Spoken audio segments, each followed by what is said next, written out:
So Dragos, thank you so much for joining me, and we're really excited to see your concert in coming up on the Saturday at in San Jose.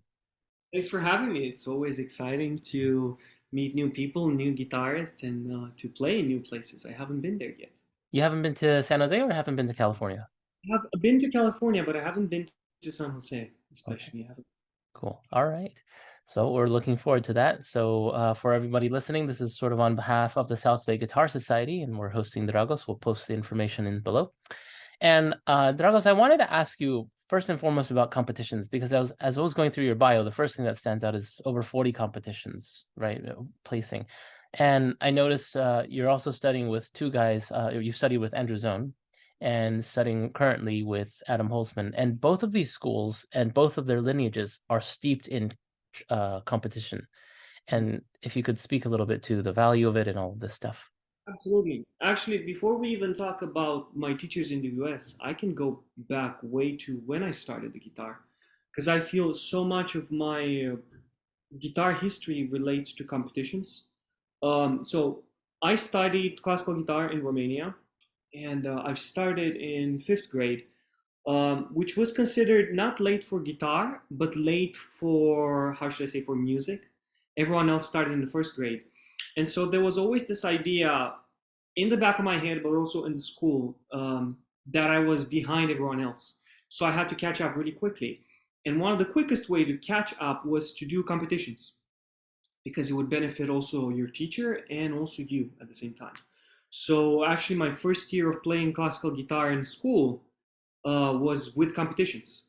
And in a way, that was good because it really pushed me to get better constantly. I always sought new repertoire. I sought ways to play better. It's just such a great thing. At the same time, it gave me this mentality of competitions are everything. And so now that I look back, I wish I've also done maybe more pieces that were not necessarily good for competitions or explored sight reading as a kid. So having said that, I had that in the back of my mind for what, 8 years before I came to the United States. And it was actually in the United States where I was encouraged to explore other pathways as well. Even though these two schools are renowned for having produced a mass amount of competition winners, I feel like I wasn't pushed to do that because I was already in those gears, so to speak.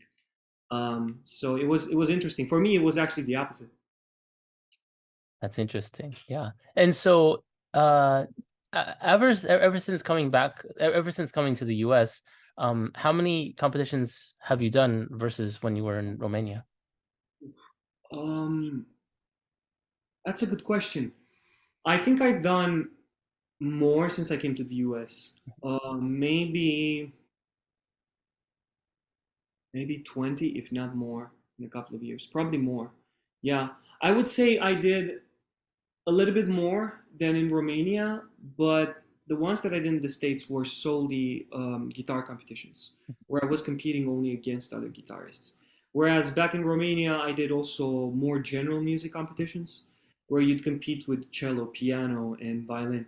Often it was just unfair, right? Yeah. But yeah, I think that would be the difference. I did probably more competitions since I came to the US. I had a hiatus of like a year or two when I was injured, Mhm. uh, but they were mostly guitar competitions. Yes. And the competitions against other instruments is unfair. Let me guess why. Is my personal feeling was always we should try to do those competitions, even though we're at a huge disadvantage. And the disadvantage is because our music is not as good. And that's how I say it very plainly. Yeah. Yeah, not as good is a very rough term, Yeah. but I mean, if we could expand on that. We can talk a little bit about that. Okay, Mhm. what does it mean? Not as good. Um, with the exception of maybe I don't know past Segovia and Segovian repertoire, we don't have pieces written for guitar by non-guitarists. Whereas violin and cello and piano have this huge legacy of the greatest uh, writing for those instruments, often writing like impossible repertoire, but of amazing, outstanding musical quality. So maybe that's why I say it's unfair. The other thing that I would consider when I say it's unfair, usually in these competitions, the judges are violinists, pianists, and cellists, and people who don't really understand the classical guitar, or it's still looked down on. At least it was 15 years ago, 10 years ago. Yeah, and I would add to that on just on the musicality part. I think of it as, when you think about a piano, which is probably the ultimate instrument, or but any of the string instruments. If you take a guy like Brahms or someone like Beethoven or one of the Russian composers like Tchaikovsky or something like this, you have a huge range of human emotion that's simply not available to the guitar. And that's what I roughly mean by when you say that's not as good. When I think about something like the Sibelius violin concerto or Rachmaninoff piano concerto, it's like we just don't have that on the guitar. Yeah, So yeah. We have the Aranjuez concerto, and Tedesco's written some beautiful music. We have a couple of gems, but it's just completely unfair. I it is. mean, It those is. are timeless masterpieces. We could talk about it all day. Yeah, I agree with that. But anyways, the guitar is still very beautiful. I don't want the audience to get this, impression that I'm all I down like on it it. more than anything else. So Yeah. Okay. And so now you're in the U.S. You said I was watching your little documentary or that the School of Music at Columbus State, which is where you studied with Andrew Zone. And you got a nice scholarship. So you were able to study with Andrew for a while. And so can you tell me how was your studying with Andrew compared to Romania and then now with Adam? Can you just go over a little bit of the teaching philosophy and the absolutely. opportunity? Yeah.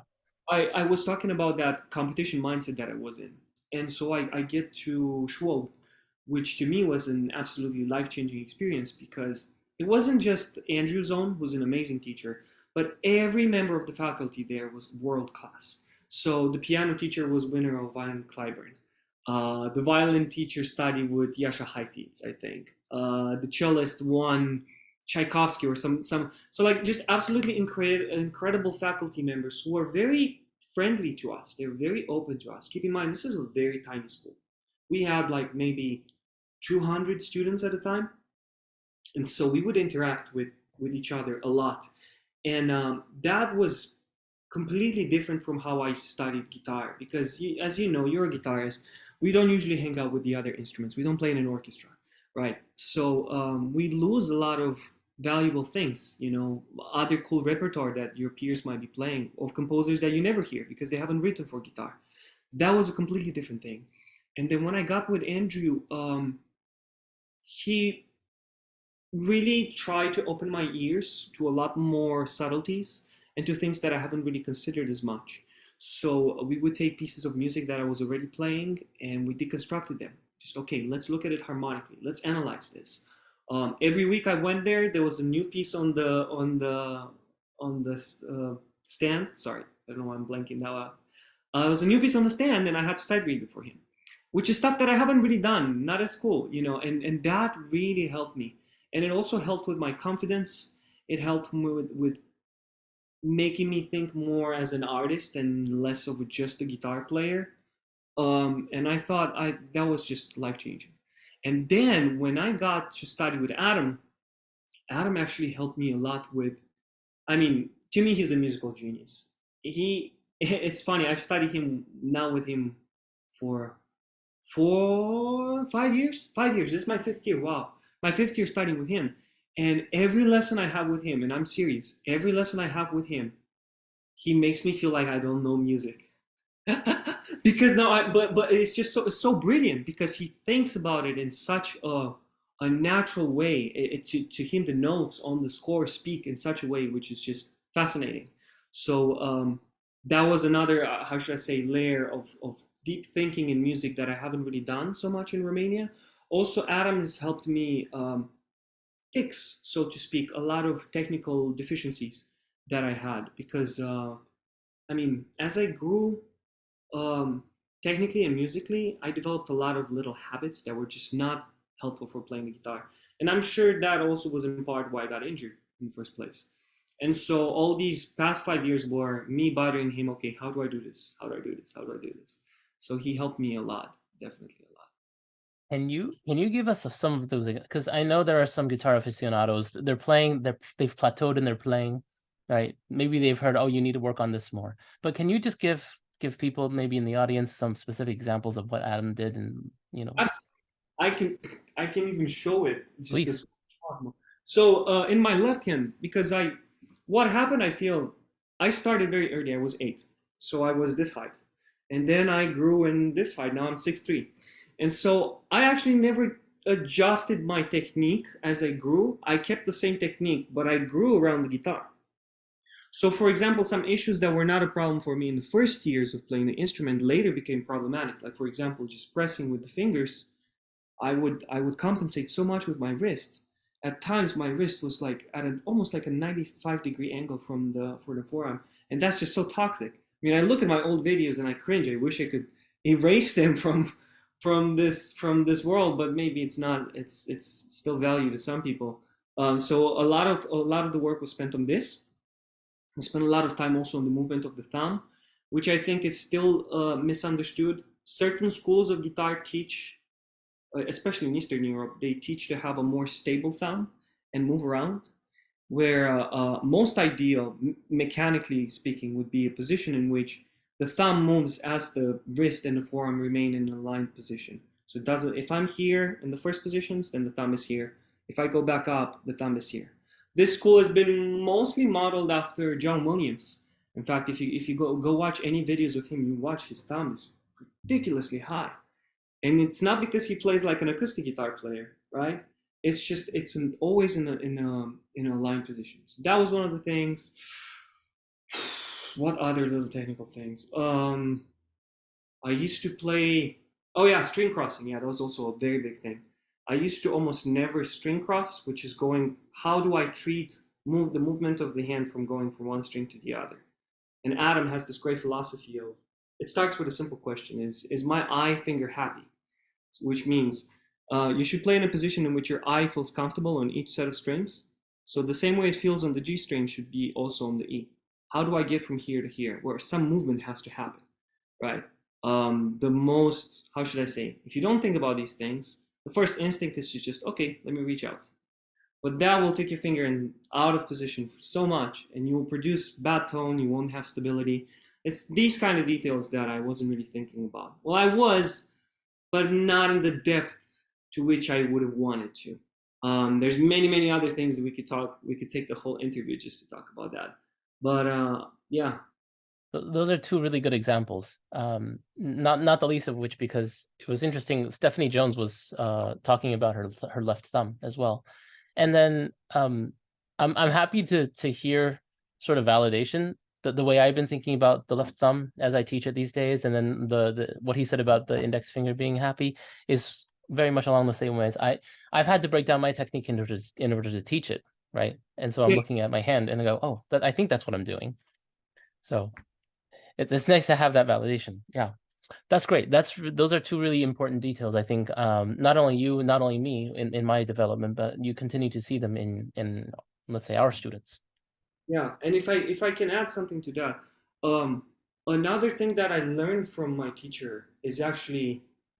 So here's something really cool that's happening in the school. I work for him basically. I'm the teacher assistant, right? And I have these students that I teach, that I fix all these problems. And then we meet on Fridays in a class where Adam Holzman teaches my students, sort of a thing. So he's giving them a master class while giving me a master class on how to better fix the issues that are coming along with them.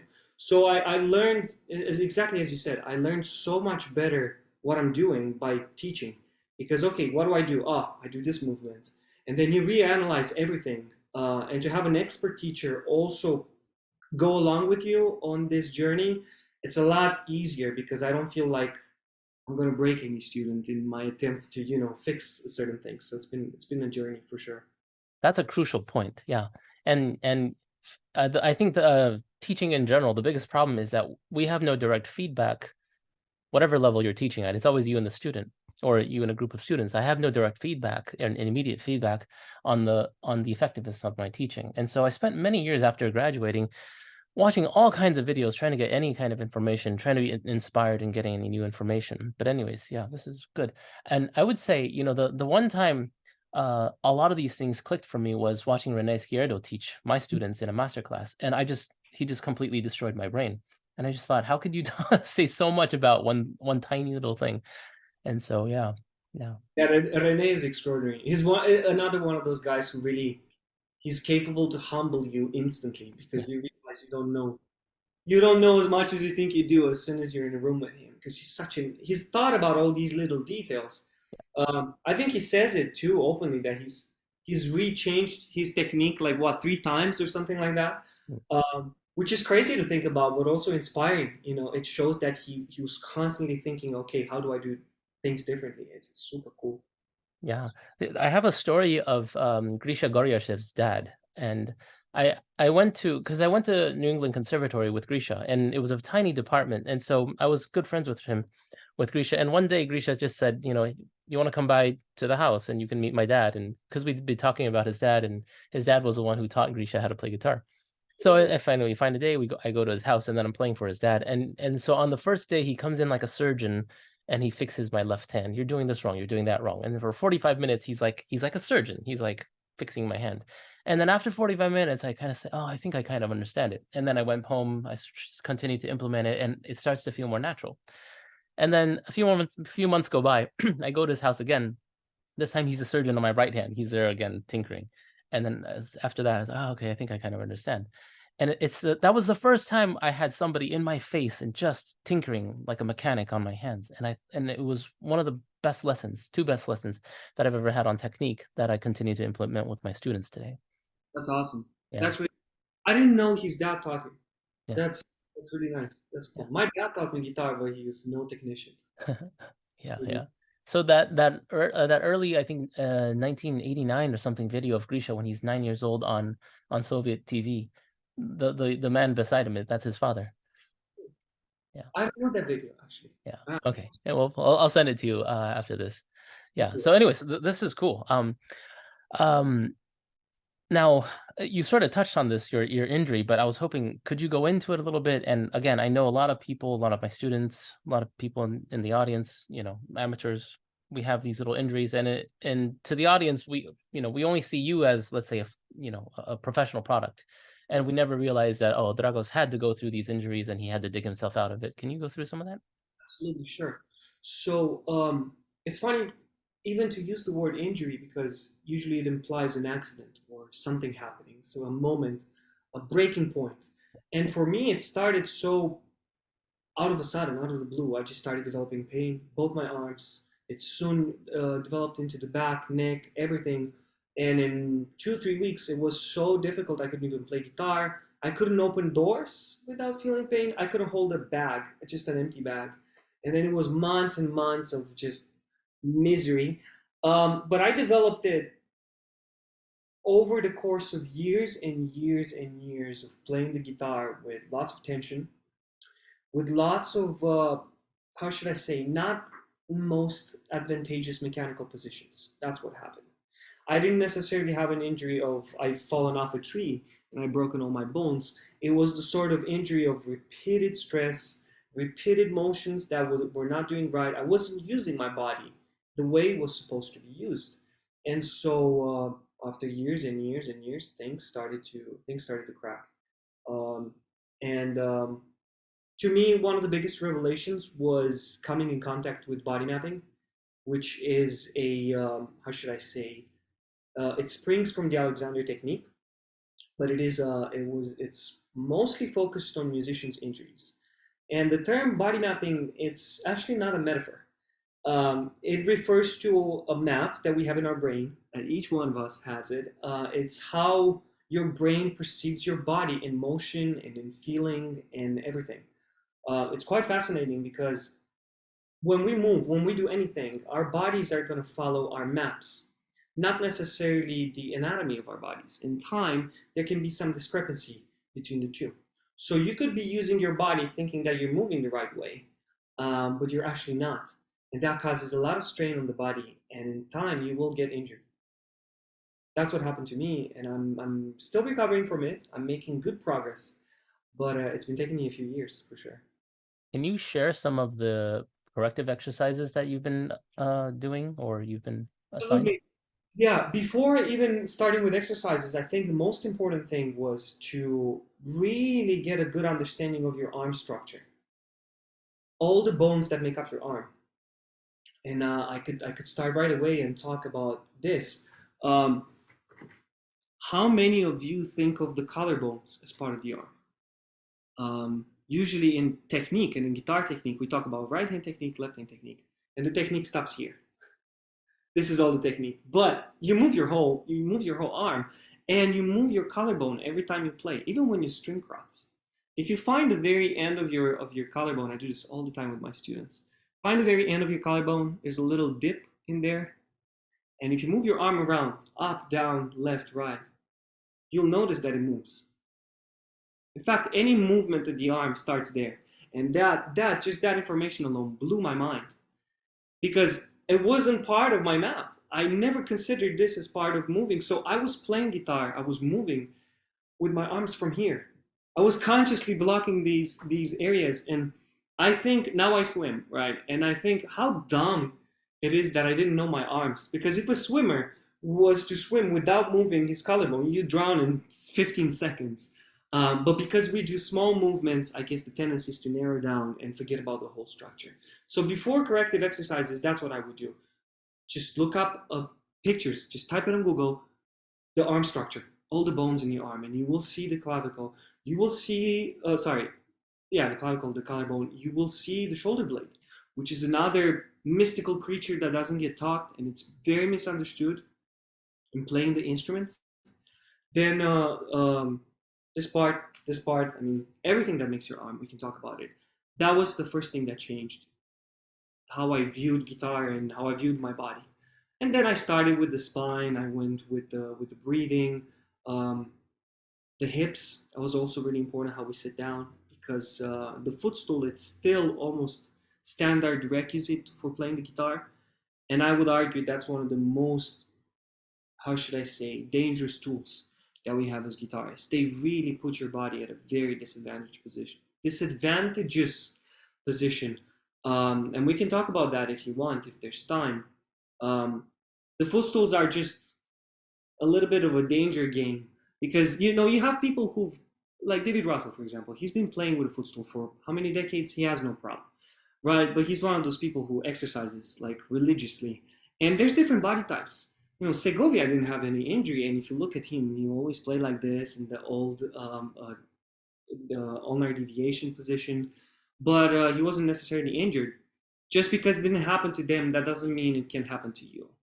The footstool is dangerous for a couple of reasons. It puts your sitting bones out of balance because you have to sit with the knee up for most of the time. And because the instrument is left oriented, it also forces you to twist the spine this way. And not having balance on these two sitting bones actually puts more strain on the right side than the left side where the leg is, which is staying on the footstool.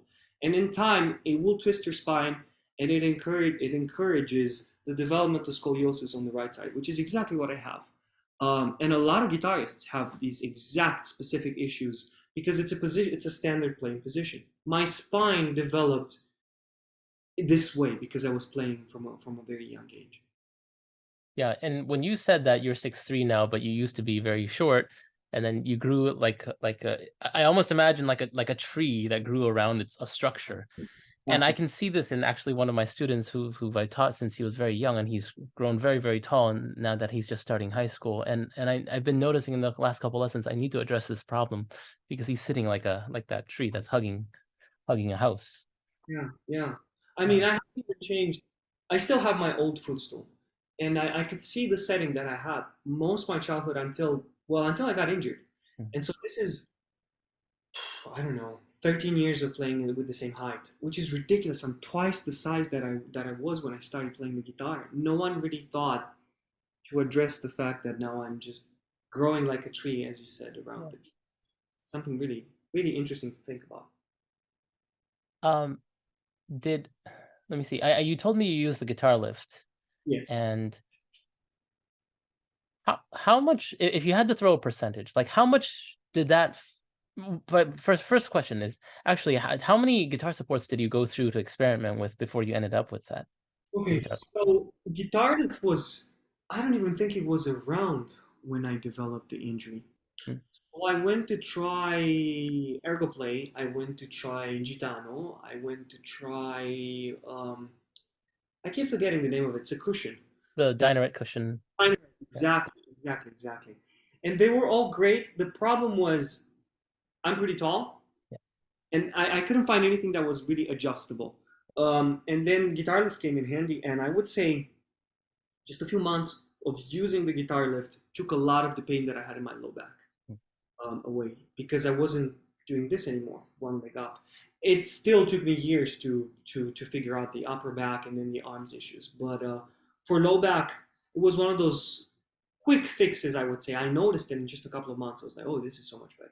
But I went through a couple of supports. I stopped at the guitar lift because of the possibilities to play with the angles.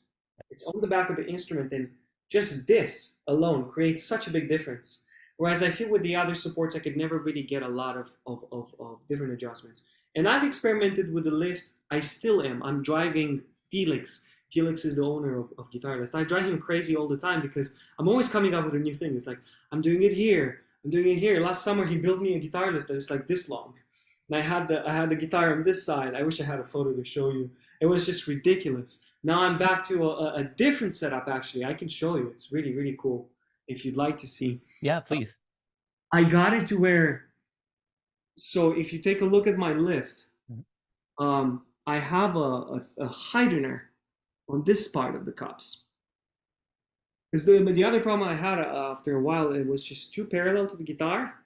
So I would still twist a little bit in order to get that angle. But now the lift does this thing for me. It tilts my guitar to this slight angle. And ever since, I've been so happy. So this is a recent discovery in the summer. Now that tilt, was that partly because the sort of the edge of the guitar would block your right arm? One of the reasons. I also find it easier to look. I don't have to drop my neck as much to see the guitar, and it's a little bit of a better position. René Izquierdo does this actually a lot. If you watch his school of thought, and actually it was after meeting him a couple of times on Zoom, because I told you I'm always experimenting. I'm still not over my pains and sufferings. But I'm still experimenting, so I asked him like, "How do you do it?" And you know, he plays with the guitar very low, and it's amazing for the left hand. But it doesn't work so well for me because of my torso. It's just so high. It becomes too far away from all points. So that angle actually takes care of a lot of issues for me. It makes me not tilt my head. It's somehow closer to me without being super high, and it helps with the forearm where it doesn't cut at a straight angle. So those sort of spacers, I guess, right? Is that something that they're thinking of, that they could sell spacers as accessories? And I think they should totally if they're not already. But that's what they are, just some simple spaces. I think I have some on my desk. I can show it closer to the camera. yeah, Oh, it's right here. They're just like this. yeah. Oh, It's the next screw that lifts up the cup. It's simple but ingenious. oh, that's funny. Those look like motherboard standoffs for computers. That when you mount the motherboard into the case. Oh yeah. Yeah. It's funny, motherboards for the lift. That's funny. Any PC builders out there? Anyway, okay.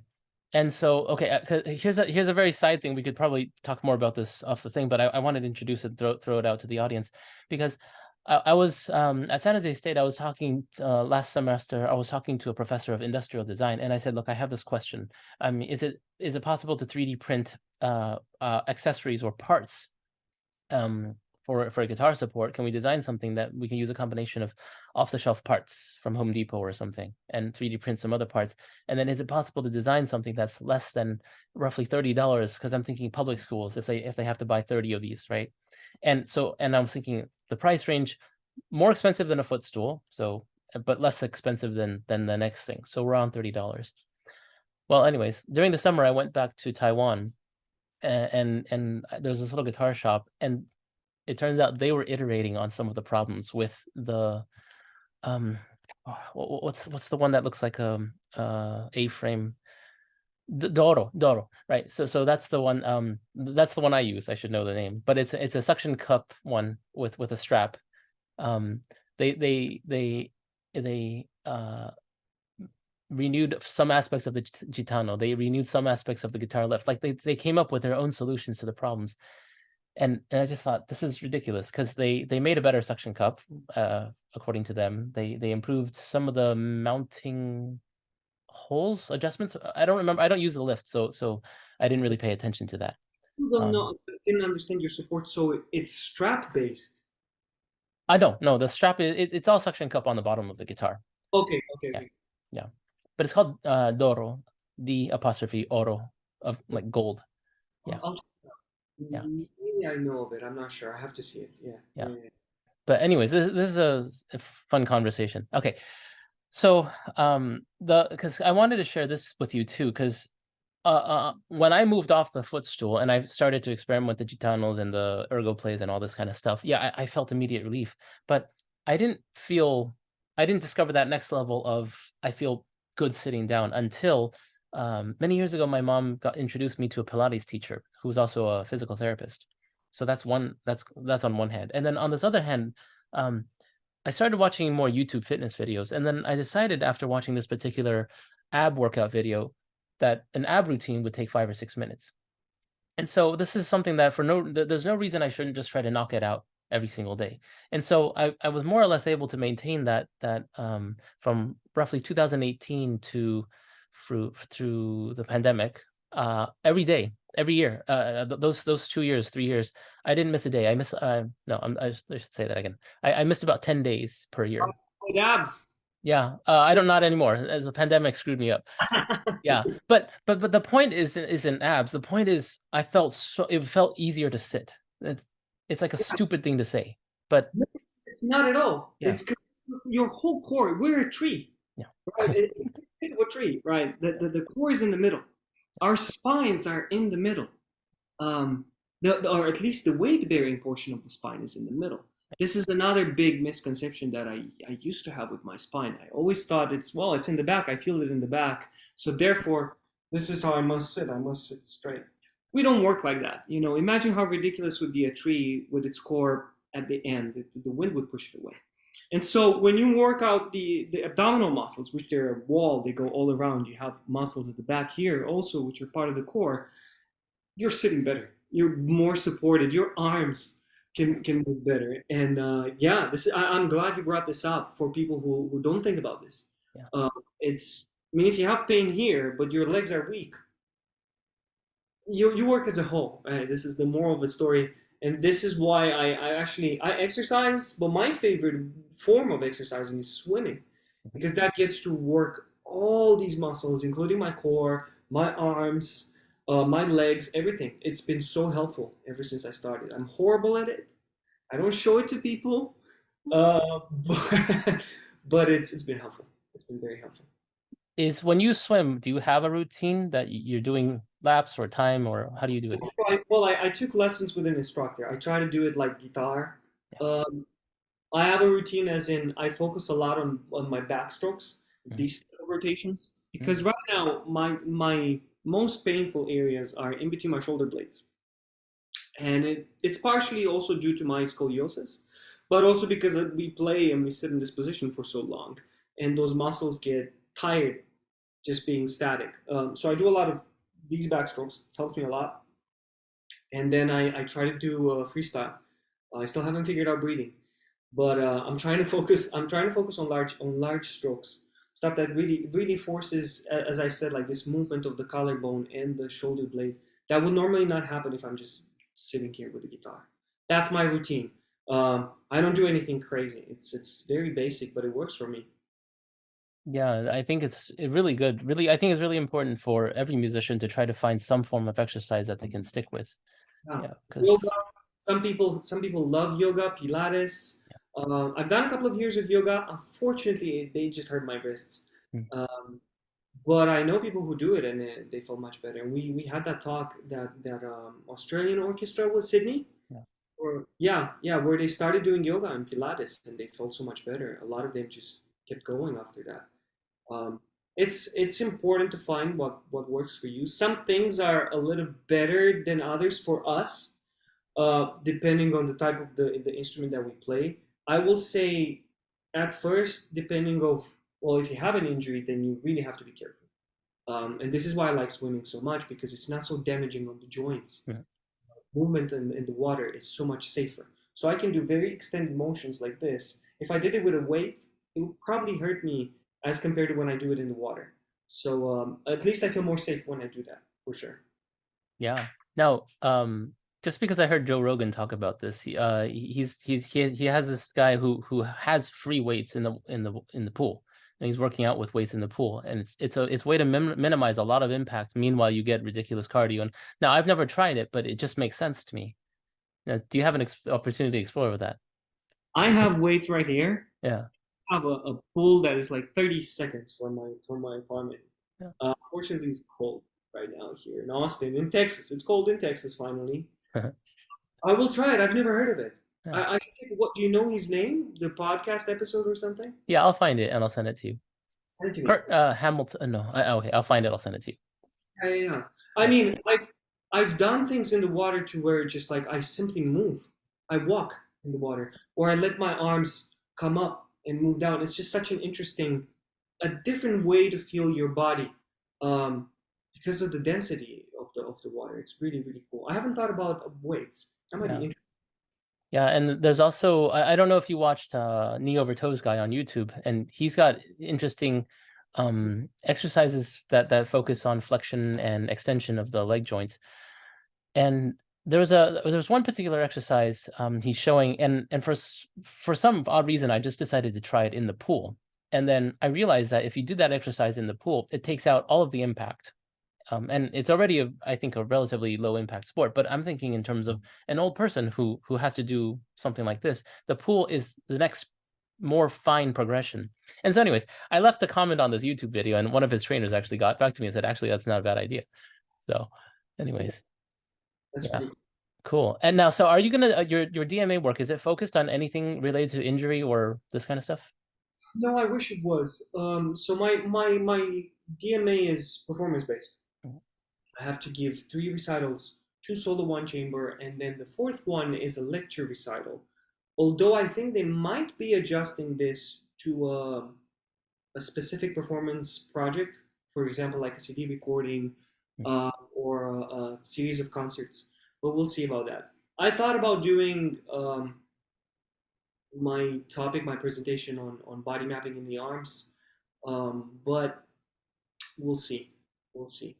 Yeah, yeah. But okay, well, I mean, I do hope the school opens up to those ideas. I wrote my dissertation on using rubber bands, resistance bands, to train the right hand. It's a very strange idea, but you know, you see people use resistance bands in the gym all the time. And so the idea was that if you put a little bit of resistance on the fingers and you try to either do isometric contractions or like a weighted rasgueado, right? That and it's very light, and so you would do it outside the practice room. So for example, you know, I parked my car, I'm walking to the practice room or something. In that amount of time, you could get a very nice blood flow going. And so that's what I ended up writing about. And I had to fight very hard with the committee to let me write about this. They wanted me to stay on more conventional topics. No And way. yeah, and I said, look, I read through some of the literature relating to musicians and injuries and things like that.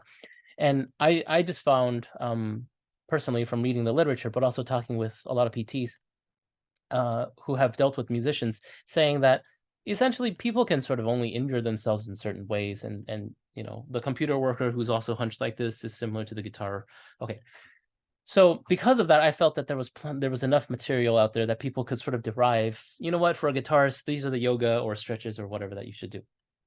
Because of Mm-hmm. that, that didn't interest me. But this thing about using the resistance band, I couldn't find anything other than this class of corrective exercise literature that you can see in golf students, soccer students, when you correct muscle imbalances and way to train fine muscles. So I just thought, okay, that's a hole that I wanted to dig down. And so in the end, one of my advisors was the registered nurse at the school. So anyways, yeah. That's crazy. They wouldn't encourage that. I mean, it benefits everyone. Yeah, Uh, they wanted me to steer. Well, you know how some of these people are. They wanted to steer towards stuff that they're more comfortable with. comfortable That's with you. that's my honest assessment. I can say that I've graduated. I'm fortunate here. They told me I can do whatever I want. In fact, I Excellent. wanted to. it was either do that or do Romanian music, Yeah.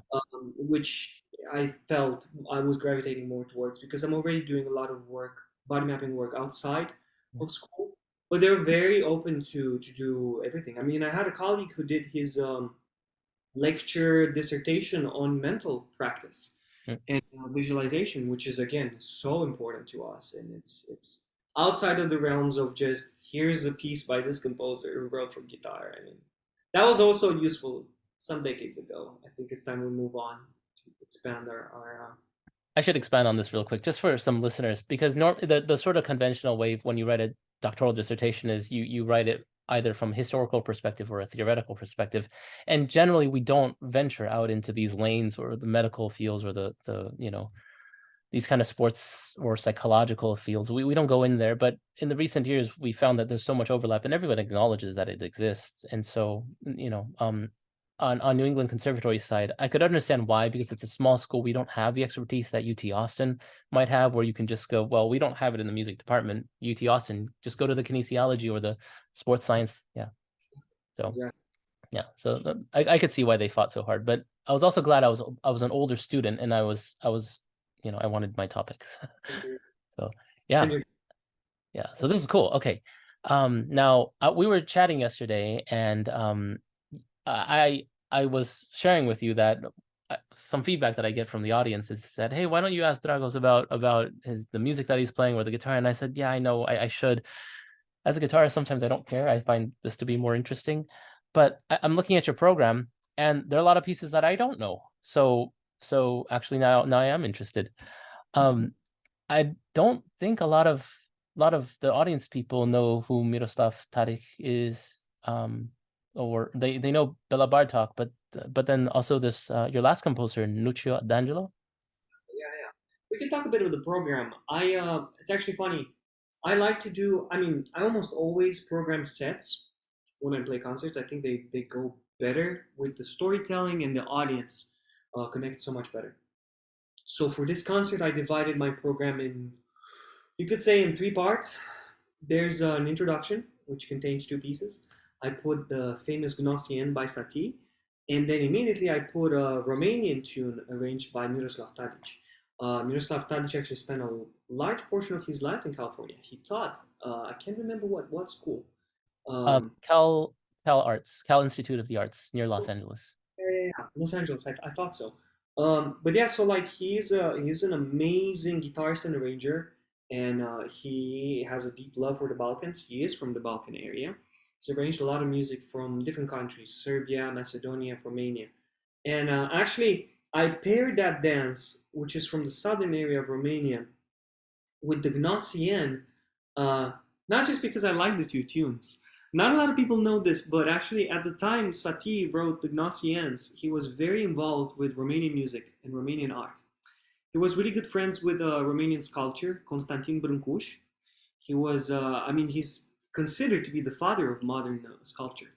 Very, very famous guy. And he had a workshop in Paris. So they would hang out all the time. Sati would go to his workshop and they would spend nights together where he got to hear like Romanian music and Romanian folk music. And that's what inspired him to write the Gnossiens. The very first time I heard it, I was like, whoa, this sounds so Romanian to me. I didn't know this story. I didn't know his connection to Romanian music at all. And I was so shocked when I found out. So I like to play that and pair it with a Romanian dance to see if the audiences link it. They're not the same piece. They're very different styles. They're very different moods. But the sonority, the spirit, the ethos, the Romanian ethos is there. So that's the introduction. Then I play two Romanian pieces. I play a ballad by Ciprian Porumbescu, which is the most famous piece in the Romanian repertoire. It's for violin and piano. Um, and then the Bela Bartok Sonatina, which is inspired from Transylvanian Romanian folk dances. So that's the first part of the program. Second part is a Viennese sonata that I enjoy a lot by Machega. And then the third part, well, it's actually there's four parts to this concert. I just realized. Goodness. Um, no, I thought it was three. I like number three. Okay, I have to think about that. It's all Um, right. We'll listen to the music. this Okay, Prelude? okay. No. Okay, sorry. The first one is just an introduction. So Sati and the Nocien is just an introduction to the concept. Okay. Whew. Then comes Romanian music. That's first part. Second part is the Viennese Sonata, right in the middle. It's when guitar was very popular. Machega was a Bohemian composer who lived in Vienna. He was contemporary with a lot of other cool composers, with Schubert. Um, in fact, Schubert arranged one of his works, a quintet, and he took the guitar part and put a cello part. And for many years, that work was attributed to Schubert, and it was actually Matiega. I think that's a really, really cool thing. And this sonata is actually a reimagined Haydn piano sonata. And it works really well on the guitar. It sounds really cool. It's one of my favorite pieces. So that's considered a part on itself. Then the third part is what I call the Japanese set. It's one piece by Toru Takemitsu, the very famous Equinox, my favorite piece by Toru Takemitsu. And it's hugged by two homages written by Leo Brouwer, who was very good friends with Takemitsu. And he was deeply affected by the loss of his friend. So he wrote Hika, then he wrote a concerto in his memory, Concerto da Requiem, and based on that concerto, he took bits of the theme and melded it into this piece, which is El Arpa y la Sombra. So there's two homages at Takemitsu with the Takemitsu piece in the middle. That's the third set. And then for finale, because I thought it would be great to have introduction and ending, I'm playing Due canzoni Lidie, two Lydian songs by Lucio D'Angelo. D'Angelo is a composer from Italy, contemporary with us, and he's heavily influenced by not just classical music, but by rock and electric guitar and improvisation. So it's a very dreamy piece, but it can also get really aggressive. It's one of my favorite works. It's very special to me. It carried me through some very dark times when I couldn't really play the instrument. And so it still has such a deep meaning to me, and I love playing it in concerts. Yes, that's the program. All right. And that's awesome. What about the guitar that you're going to be playing? Oh my god. Okay, so this is gonna be funny. I actually got a new guitar in the mail today, like today. And so until yesterday, I thought I was gonna play my concert on the Walter. I have three guitars, I should say. I have three guitars that I play now, as of today. The three W's. I play a Gernot Wagner, which is an absolutely stunning piece of art. It was donated to me by Carson McCowan. He's a doctor and a lawyer from here, Austin. Um, I could tell you the story of that guitar. It will take a while, but so that's a very special instrument. And then I play Stephen Walter, which I have right here, which is one of the most elegant and the easiest guitars to play that I've ever tried. And I'm not just saying this because I own the guitar. It's just such a beautiful person. I think of her as a person to have her around to play. And now, as of today, I have a Blackwell guitar, a Martin Blackwell from Canada. So here's the third W. It's the Wagner, Walter, and Blackwell. These are my three guitars. I don't know which guitar I'm gonna come to play the concert, to be honest, because I like all three of them. We'll see. I guess we'll wait and see. Um, or maybe just you guys should pick for me. Cast your votes and see. Send it to me and I'll pick a guitar. I don't know. I still don't know. Let me see if there's a way for me to throw out a vote in about 24 hours and see get people to respond. That would be so funny. Yeah, because I mean I love all these three guitars. I'm still yet to discover the Blackwell. I've been playing it for what, maybe 3 hours today. Maybe that would be interesting to bring a new girl in the concert. Trial by fire. Yeah, right. The now what you said about the Walters, the Stephen Walter, you said it's the easiest guitar you ever played. That intrigues me because it's going to be related to the question of, hey, people ask you all the time, hey, how do you pick a new guitar? Mhm. And what does that mean that it's easy to play? It's easy as in like the neck shape, thickness, and height is absolutely ideal for me. And I should say this, like, there's different hands out there in the world. Obviously, there's no two hands alike. And so what works for me might not work for others. But generally, I mean, almost everyone who's tried my guitar has said this. Like, it's just extraordinary. Um, I'm a huge fan of C-shaped necks. All my life, I've been forced, so to speak, to play a more flat D-shaped neck.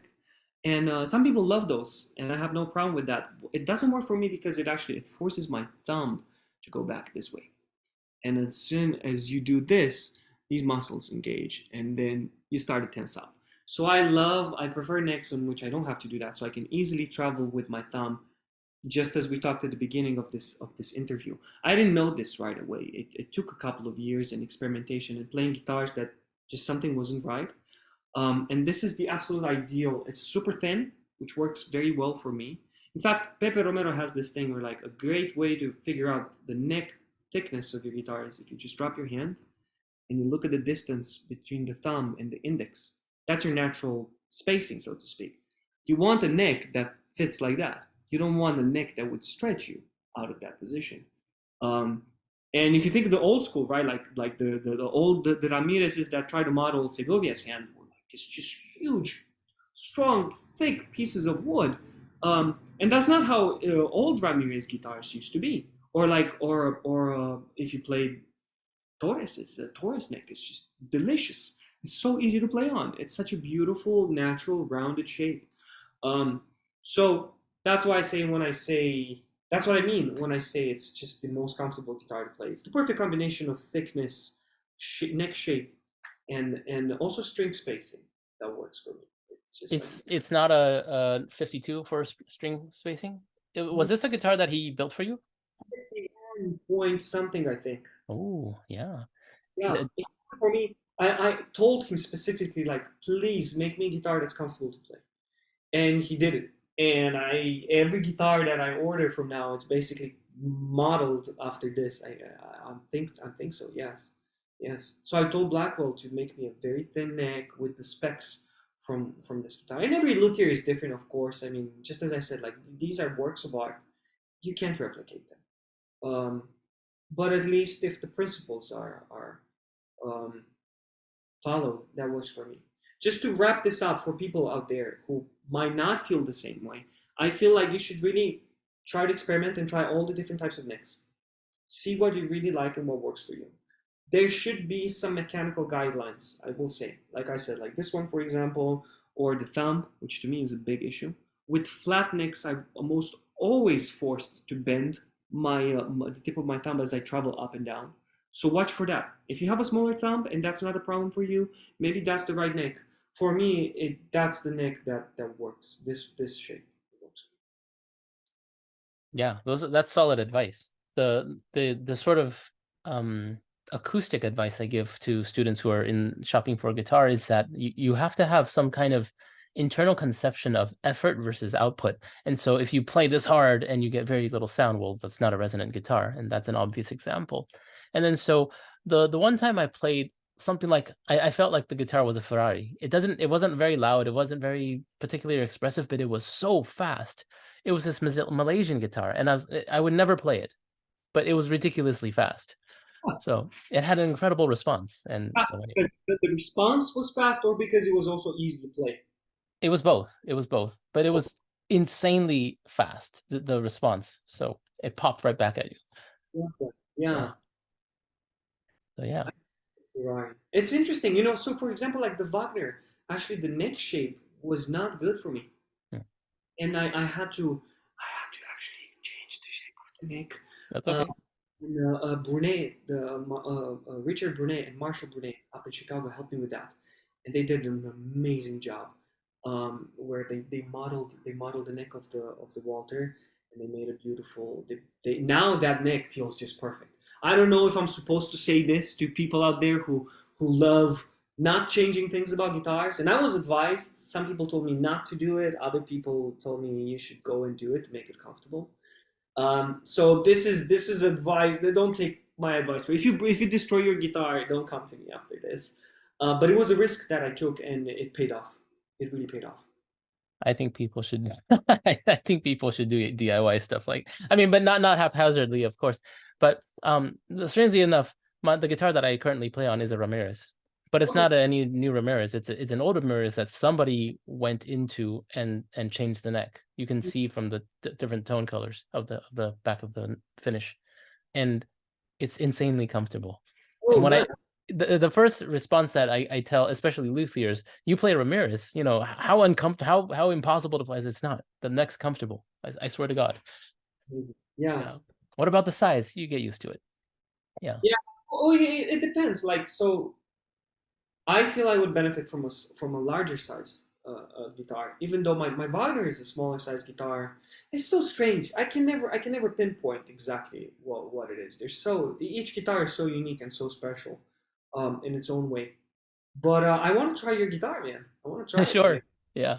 Now your three guitars, are they the bracing? Are they traditional? Are they new? What are they? No, so the Wagner is a double top, no mix. In fact, I think Wagner and Daman were the pioneers, the one who created the double top design. Then the Blackwell is, oh, he's gonna kill me if I don't say it right. It's a mixture. It's both balsa and no mix. Balsa is a way of doing double tops with braces that go this way, and no mix is the honeycomb pattern shape. And I think he does like both. And then Steve does he doesn't. It's funny. It's not a double top. It's a sandwich top. And I found this out after spending some time at his shop. He takes two tops and glues them together. But then for this area, you can see here, he cuts the outer part of the top. So there's only one top here. He calls this like restricted resonance area. And then in this, he puts lattice bracing. So it's a lattice bracing sandwich top, if that makes any sense. I think that's the most intriguing sound. It's really cool. It was shocking for me to see it do it too, because I thought he would. I always thought it was a single top, and I saw him do it. I was like, wait, your guitars are double top, but he doesn't like to brand it that way because they're not the double tops that we think of it. It's a sandwich top. There's nothing in. Oh, sorry, they're not sandwich top. Sorry, there's nothing in between the two tops. So for a no mix, you have this top, you have this thin layer of honeycomb pattern or balsa, and then you have the other top. His tops are like this, and then in that area, it's just one top, which gets the lattice braces. It's pretty cool. That's very interesting. All right. Well, I don't want to what affect the votes, but I would vote Walter, guys. I mean, that's initially I thought about that, but then I also got the Wagner from the shop with the remodeled neck, and now I have the Blackwell, which I'm just too curious to see how she does. So I don't know, cast your votes. I might consider them, but we'll see how this week. We'll see where this week takes me. Yeah. You should have the final say. Yeah, But absolutely. it's really cool to see what people think. Yeah. Well, cool. We covered a lot of stuff. I want to end with something a little bit, just maybe a little bit lighter, because I have some questions from some of my students, Mhm. and so why don't I throw this at you and it's kind of maybe like a lightning round. Okay. So Giselle has this question. Giselle asked, if you weren't a musician, what career would you have pursued? I would probably be a historian or a psychologist. I love history, and then I also love just getting into the depths of thinking, of like reasoning. Why do we do certain things the way we do? This is probably what I'd like to do. Hmm. Are you reading any books right now? I am reading a book. Actually, I'm reading a few books. I'm reading Form and Essence by Matt Hinsley, who's also the artistic director at Austin Classical Guitar. And then I'm reading a lot of music stuff, classical era. Yeah. That's where I'm at now. Yeah. All right. Lizette has a question. She said, was there ever a time where you thought about giving up on music? Yes, yes. When I got injured, I seriously considered it. Um, and that was about the only time that I thought about quitting, just because everything seemed so green. Grim, not green. I couldn't see a way out other than quitting. That was the only time. Yeah. Cool. Not cool, but very cool. Yeah. Jackie has a question about exploring other styles of guitar. I started, well, funny, I always think of myself as an improviser, not really as a classical guitarist. I started that way. I learned guitar by ear. In fact, when I was in school, my first years, my ear was better than my reading. I would finish the pieces by ear, and it drove my teachers crazy. I love jazz. I love improvising. I don't consider myself a jazz player, though, just because I haven't spent the time to practice that. And I used to have an electric guitar and play a lot of metal. And so, like, I love all styles of guitars. It just seems that classical stuck to me the most because that's what I practiced every day, and that's what I identify with. Yeah, for sure. Mm-hmm. But it's helped a lot. It's helped a lot, the classical playing, for sure. Yeah. I wish I had more opportunities to learn jazz in a more structured way. Yeah, I think it would have benefited my overall playing. So that's one regret I have. Okay. Yeah. Althea has a question. What is something you do today regarding the guitar that you wish you had known many years ago? Hmm. We covered the injury stuff, but is there anything other than the injury? Yeah, these past few weeks, actually, I've been doing some changes. It's funny, Stephanie talked about that. Left thumb. Not pressing with the left thumb almost at all, and lifting it as many times as needed, also when I shift, but also at just as random times. I have found so much more release in my left hand, it's almost scary. I can play twice as fast.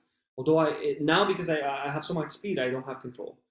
Um, so I have to dial it back down. This is one thing that I wish I'd known earlier because there was just so much effort. Even when I thought I was relaxed, and I considered myself a relaxed player, I was still putting some weight in the thumb, and it shouldn't be.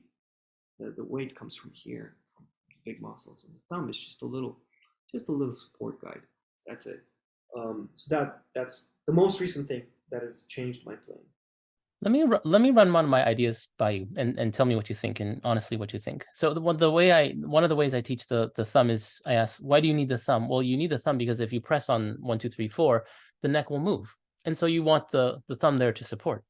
Oh, And so the more you press, the more will the neck will, so the thumb has to push back further. So if you could learn better technique and learn to press accurately, like near the fret with your 1, 2, 3, 4, your thumb wouldn't have to work as hard. And when a lot of my students see that neck wobble and they see how much they're trying to compensate push back with the thumb. So anyways, that's one way I approach teaching the thumb. What do you think about that? it's interesting. I haven't thought about it that way. I have. Let me see. Actually, you made me very curious. I was watching I think I was watching Marco Tamayo. I think it was someone like that. And I remember watching him sitting and he's just so stable. And remember seeing his neck. I was like, his neck is not moving and his hands are just floating on the instrument. I thought, God damn, that's cool. It's funny. I haven't thought about moving of the neck. That's an interesting way to think about it. The way I teach it, and I saw it really work with my students, is I make this parallel to piano playing. So again, going to the king of the instruments right there. When you play the piano, because it's on this plane, all the weight comes from down up. So you work with the gravity down, and the weight comes from the arms down into the keyboard, right? With guitar, because it's suspended up, we often think, okay, clamping and then pressing. The ideal way of thinking, at least to me, and what it's worked really well for my students, is think of the weight the same as if you're playing piano. Down, but the neck is at the side. Think of a keyboard, one of those funny keyboards from the 70s and 80s. The key, I forgot the name. Uh, Guitar? I don't. Yeah, I know. Yeah, yeah, You know what I'm talking about. yeah. Whereas it's a keyboard, it looks like a guitar, but it's a keyboard. So the weight, you're still applying the same weight. And so it doesn't matter that it's suspended, you use the same weight. When you do, because the weight comes from here, your thumb doesn't do that anymore. You don't do the clamping, which that's what I find to be a problem for young, excuse me, for young guitarists. They do this, they grip the neck, as opposed to using the weight of the hand and the arm falling down as if you're standing on the strings. And that's helped a lot with release the tension from the thumb. But I haven't thought about this idea of if you press too hard, you're pushing the guitar. Yeah, that's interesting. Yeah, and I think it was Grisha that showed me that time. He was playing a chromatic scale with no thumb. I said, "What the hell are you doing?" and that made me experiment. I was like, "Oh wow, you actually don't need much thumb," and you figured out how little thumb you need. And so right, it follows that. Well, if I don't need that much thumb, I'm using way too much thumb for everything. And it's one of those small existential crisis moments where I'm thinking, do I have to relearn my technique? But see, with the thumb, I find it where like it's so natural. Your hand wants to loosen up. Your hand wants to loosen up the thumb all the time. I find it actually refreshing when I'm practicing. I bring my awareness on the thumb, and it instantly just relaxes, and it doesn't change much of my focus on the music or the activity in these fingers. You guys can try it too in your practice. Just switch your awareness on the thumb.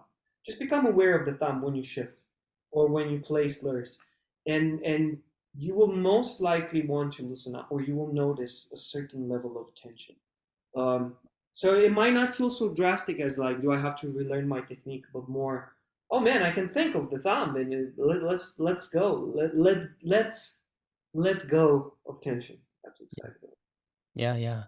And there are a lot of engineers in this area, and so one language I developed was when we write fingerings, we go, well, this is when you have to put your first finger down, and so okay, but you never write when you never explicitly write when the finger should release, and many of us are guilty of overholding notes that shouldn't be held, or fingers. And the thumb is the same way. It's like, when should the thumb go down, and when should the thumb relax, and when should the thumb relax, or like, how should you pair them, or how should you group them? And so when I'm going through the score and I say, here, this is where your thumb has to relax so that it can prepare to move for the next thing. I think as a kind of a code, and some of the engineers in this area actually appreciate that sort of command end command kind of approach to writing fingering. That's cool. I haven't thought about that, but that makes a lot more sense. Mhm.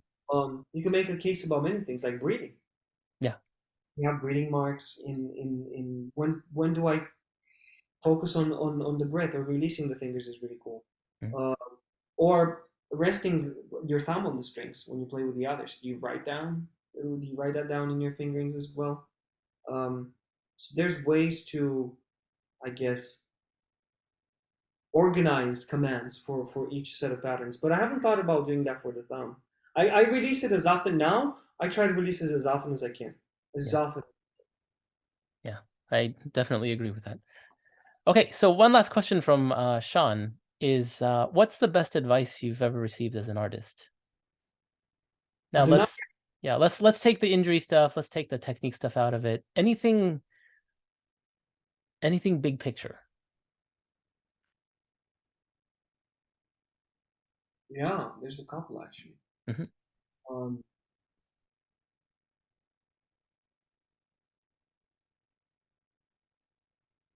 I think the most powerful one to me was, there's so many. Let me just pick one. Let me think about this for a second. Well, pick three. Okay.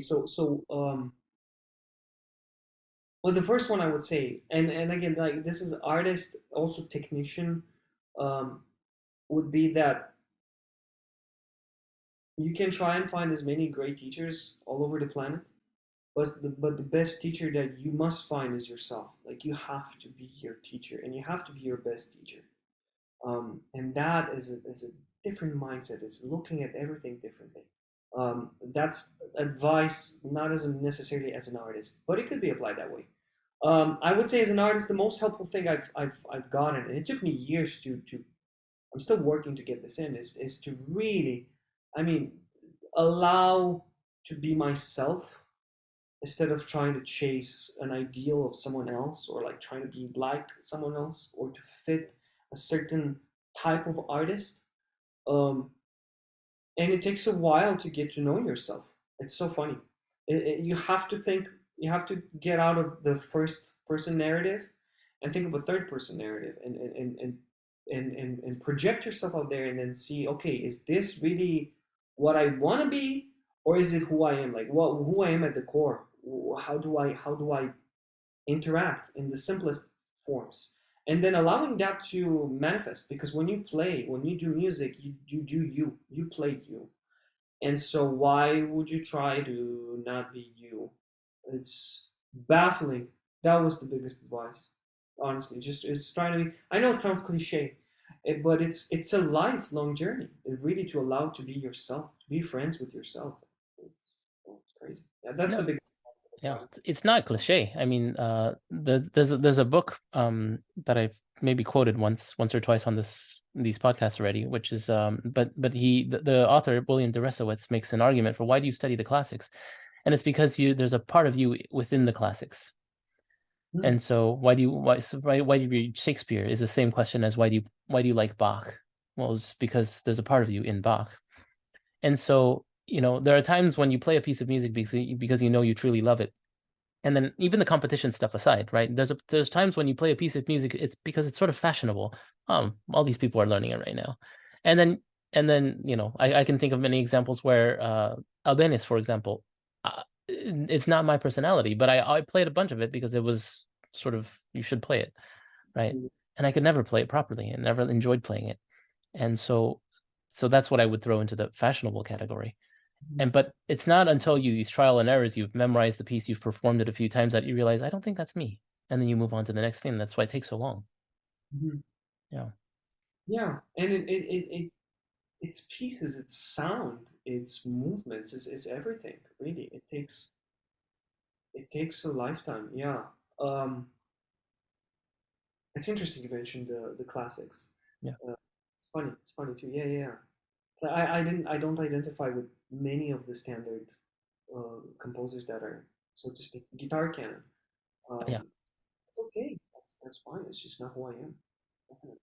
Oh yeah, I mean on that point, too, it's as I've grown older, I've actually gotten more tired of the normal guitar stuff. And see, I would say the only composer that's stood the test of my little time is Bach. And and he's not even a guitar composer. One can get tired of Bach. I Right. feel like the more knowledge I gain, the more mature my musical language and sense gets, the better I appreciate Bach. Like it's extraordinary. It's one of the few composers where I can say I wouldn't change a single note. Like, Right. it's just so perfect. Everything is so perfect. Yeah. That's funny. Yeah, Listen, he's the king. that's right. I think that's a good place to end that Yeah. on Bach. All right. Well, okay, so I'll post the details inside, and I'll see if I can get that vote going, and I'll send it out to the Guitar Society. And Dragos, thank you so much for speaking with me. Thanks for having me. This is really, really fun. Yeah, all right. Well, look forward to your concert, and I'll see you in San Jose. Awesome. I'll see you soon. Yeah.